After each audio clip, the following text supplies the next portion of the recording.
Thank you. Good afternoon, everyone. And thanks for having me here.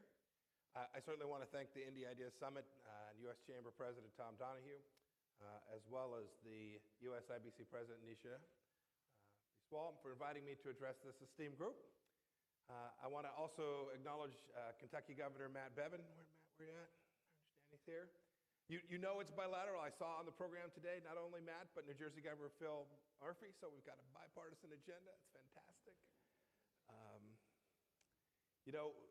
I was asked if I would come speak here. It turns out to be perfect timing, as I'm going to be traveling to India before too long, and I get the opportunity to be here with a real group of leaders from both the United States and India. And I know you've had a great visit so far. It's been good progress.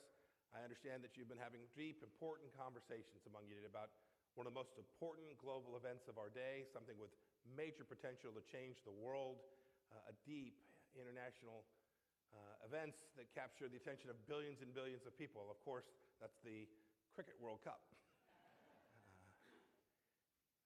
This is a serious matter today, so all jokes aside, it's great to see so many Indian and American business people coming together to talk about how to draw our two nations closer together and to talk about big ideas. That project has been in the forefront of my mind too after the election and in preparation for my upcoming trip. It was great. We planned the trip and then the Indian news broke the story, so that was great. Exactly as we had planned it. I'll have the incredible privilege to meet again with Prime Minister Modi and my new counterpart too, Minister of External Affairs Jai Shankar, and heads of industry and other people. I'll be in India for a bit.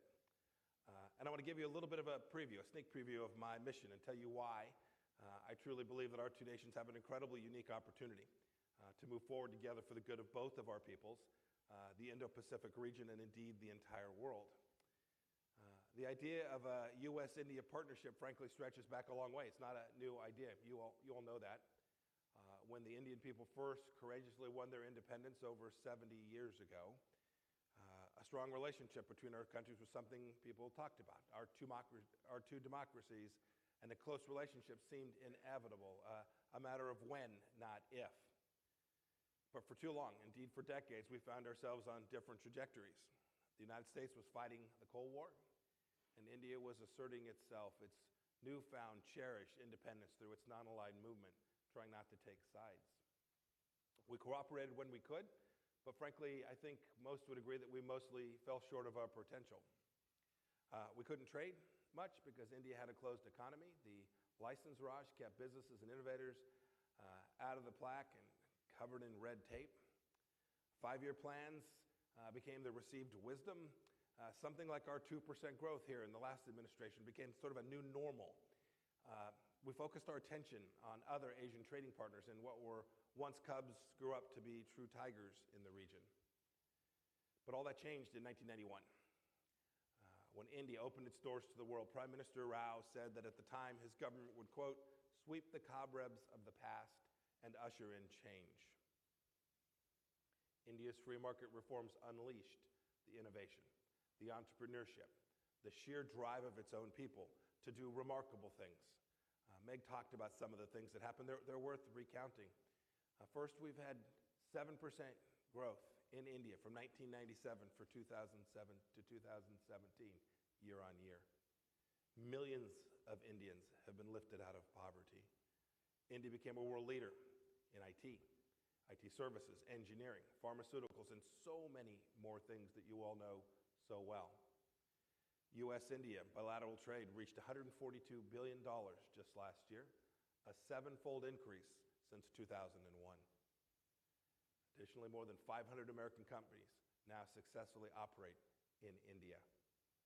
And of course, the U.S. is a market for roughly 20% of India's exports in both goods and services. That prosperity that began to be ushered in back in 1991 has helped propel Indians to every corner of the earth. So many of you in the audience today are first or second generation beneficiaries of this remarkable Indian prosperity and growth.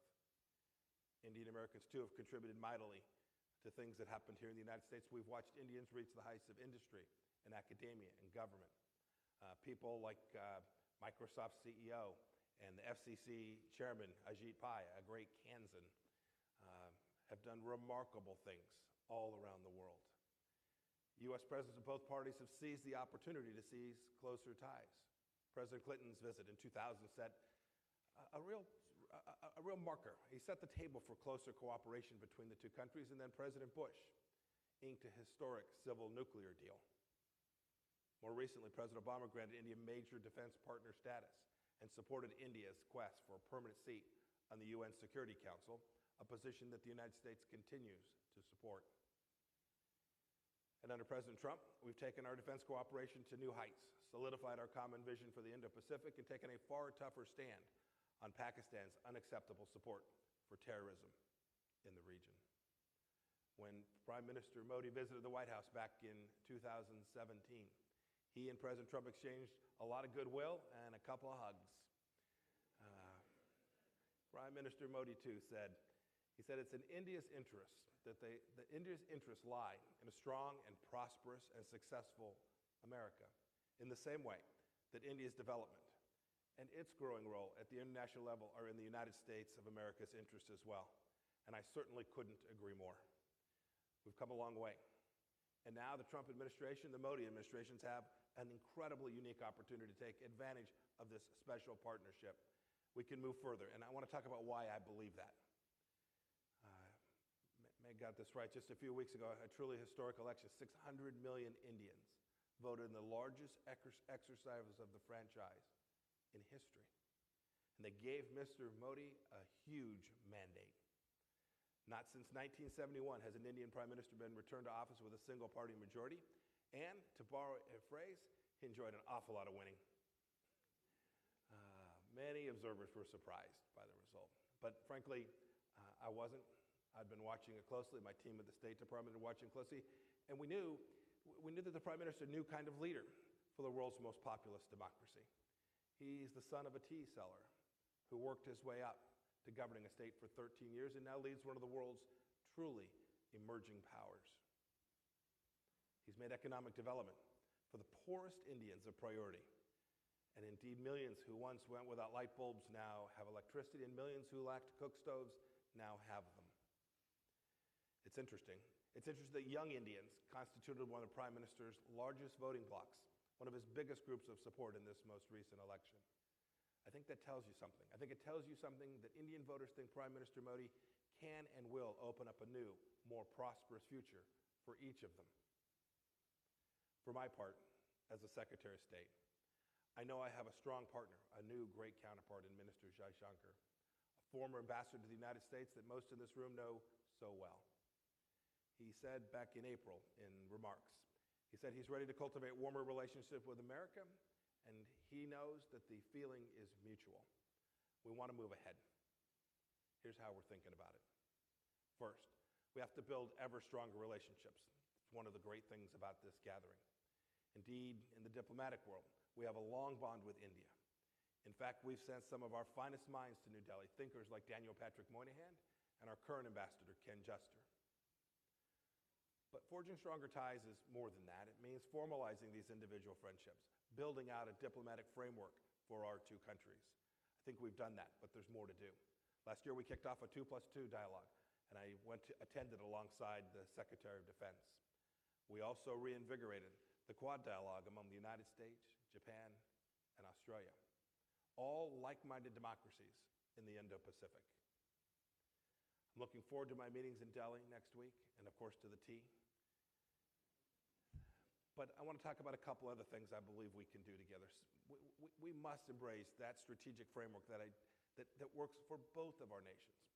We respect India as a truly sovereign, important country with its own unique politics and its own unique strategic challenges. We get it. We realize it's different to deal with the likes of China and Pakistan from across the ocean than it is when they are on your borders. That's why in this room, not so many months ago, I elaborated on President Trump's vision for a free and open Indo-Pacific. It starts from the premise that we share a common set of values, the values of democracy and freedom, and a core belief in the ingenuity of the human spirit. And it's only natural. It's only natural that the world's most populous democracy should partner with the world's oldest democracy to maintain our shared vision throughout the Indo-Pacific. We also have to make sure that we have economic openness. We have to have a central theme being the idea that we have liberty and sovereignty in each of our two nations and build on those ideas. These need to be places in which economic growth reinforces our democratic values and not dictatorship. It needs to be a place where our partnership is one of true equals, not of domination. Based on my conversations in New Delhi last year and in subsequent phone calls and meetings, I believe this is a deeply shared vision. Third, we have to deliver. We have to execute. The Trump administration has already enabled American companies to export more high-tech items to India. This includes cutting-edge defense platforms like armed UAVs and ballistic missile defense systems. We've already launched the Asia Edge program, to which Meg referred, to help India raise private capital to meet its energy and security needs for years to come. These are solid achievements, but we want to do so much more. We clearly have overlapping interests: defense, energy, space, the list goes on. On defense, the first batch of Apache helicopters are coming off Boeing's production line in Arizona even as we speak. Lockheed Martin's F-21 and Boeing's F-A-18 are state-of-the-art fighters that could give India the capabilities it needs to become a full-fledged security provider throughout the Indo-Pacific. On energy, we want to complete the Westinghouse civil nuclear project and deliver more LNG and crude. These steps will give Indians reliable, affordable, diversified energy independence so they will no longer have to rely on difficult regimes like those in Venezuela and in Iran. On space, NASA is already working with the Indian Space Research Organization on the world's most advanced Earth observation satellite and India's second lunar mission. I mean, how cool is that? Now I'm sure we'll broach some tough topics too.